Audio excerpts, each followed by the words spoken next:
നമസ്കാരം. വനമാലിയിലേക്ക് ഏവർക്കും സ്വാഗതം. ഇന്ന് പൂന്താന ദിനമാണ്.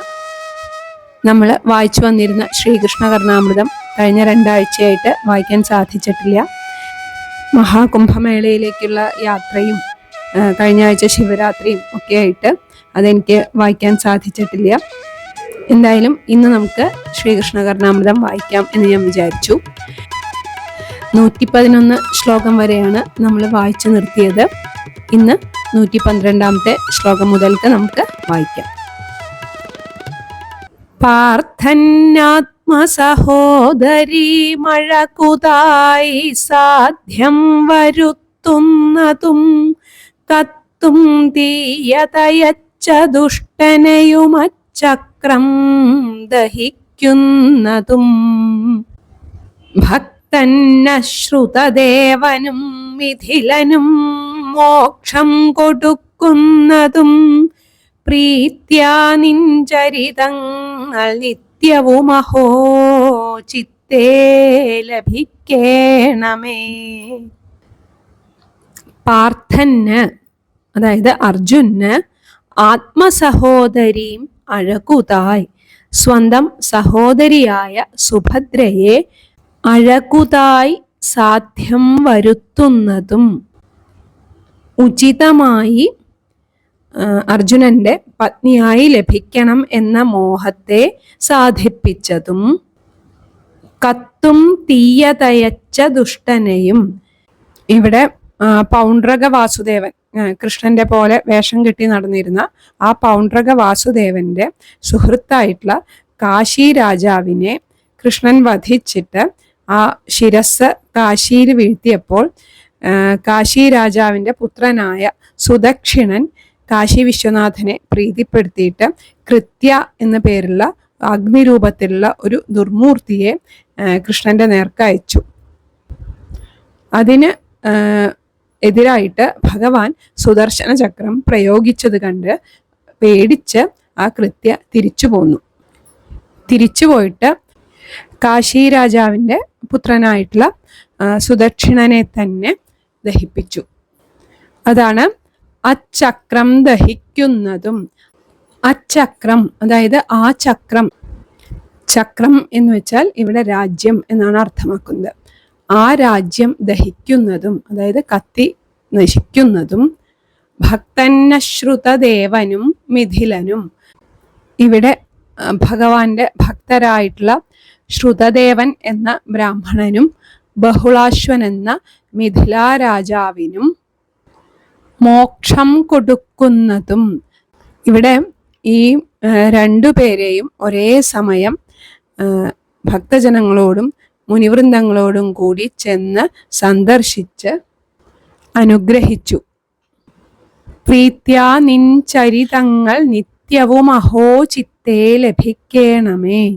പ്രീത്യ, സന്തോഷത്തോടുകൂടി, അഹോ, അത്ഭുതമായ, നിൻചരിതങ്ങൾ, നിന്റെ ഈ പ്രവൃത്തികൾ, അങ്ങയുടെ ഈ പ്രവൃത്തികൾ നിത്യവും എല്ലായ്പ്പോഴും ചിത്തേ ലഭിക്കേണമേ, എൻ്റെ മനസ്സിൽ ഉദിക്കേണമേ.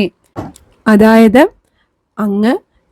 അങ്ങയുടെ ഈ ചരിതങ്ങളൊക്കെ എൻ്റെ മനസ്സിൽ തോന്നാൻ വേണ്ടിയിട്ട് സന്തോഷത്തോടു കൂടിയിട്ട് അനുഗ്രഹിക്കണമേ എന്നാണ് പ്രാർത്ഥിക്കുന്നത്.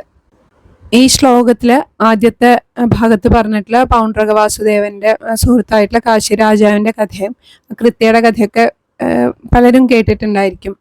എനിക്കിതിൽ എടുത്തു പറയാൻ തോന്നിയത് ശ്രുതിധരൻ എന്ന ബ്രാഹ്മണന്റെയും ബഹുളാശ്വൻ എന്ന ആ മിഥില രാജാവിൻ്റെയും കഥയാണ്.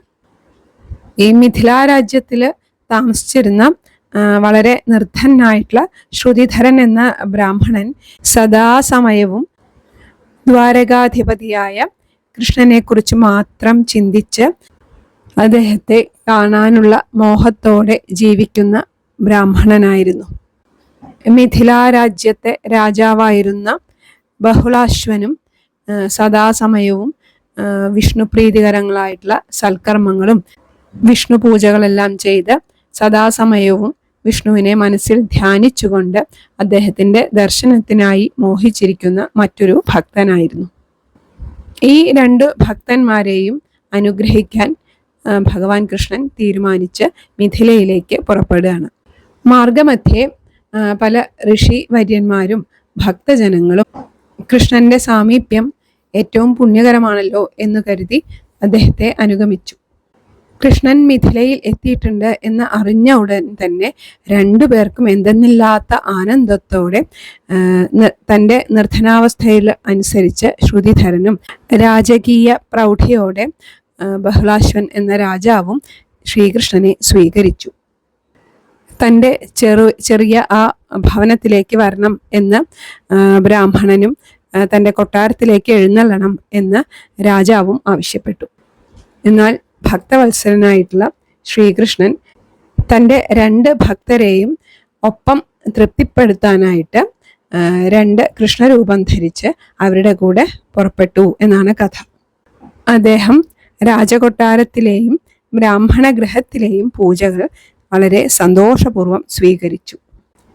ഇവിടെ ദരിദ്രനെയും ധനികനെയും ഒരുപോലെയാണ് ഭക്തവത്സലനായ ഭഗവാൻ പരിഗണിച്ചത്. ഇവിടെ അദ്ദേഹം ബ്രാഹ്മണനോട് പറയേണ്ടത്രേ, എനിക്ക് ആർഭാടപൂർവകമായ പൂജയേക്കാൾ നിഷ്കളങ്ക ഭക്തിയോടു കൂടിയുള്ള ലളിതമായ പൂജയാണ് ഇഷ്ടം എന്ന്. ഇവിടെ കൃഷ്ണന്റെ കൂടെ കൂടിയിട്ടുള്ള ഭക്തന്മാരെയും ഋഷിവര്യന്മാരെയും ഒക്കെ രാജാവും ആ ബ്രാഹ്മണനും വളരെ ആദരപൂർവം സ്വീകരിച്ചിരുന്നു. അതുകൊണ്ട് കൃഷ്ണൻ പറഞ്ഞു അത്രേ, എൻ്റെ ഭക്തന്മാരെ പൂജിക്കുന്നതും എന്നെ പൂജിക്കുന്നതിന് തുല്യമാണ്.